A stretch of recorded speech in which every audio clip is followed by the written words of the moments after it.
Hi, I'm Jackie Grimmenstein. I'm a physical therapist here at Weisman Children's Rehab.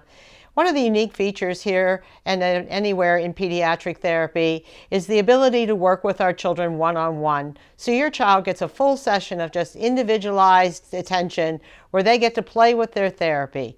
One of the special things about pediatric therapy is we learn through play.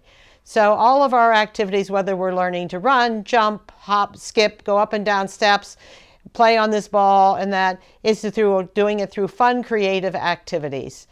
Whether it be children with cerebral palsy who need work on developmental skills, babies with torticollis, or just children with coordination issues who really need to have some help getting along and being able to compete with their peers.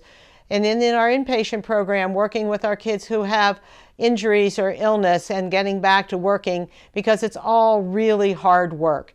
And how can we get our kids to work hard? By making it fun and entertaining. How can you help us? By helping them do these things at home. We give you home programs that also involve fun and play and easy things for you to do and repeat at home.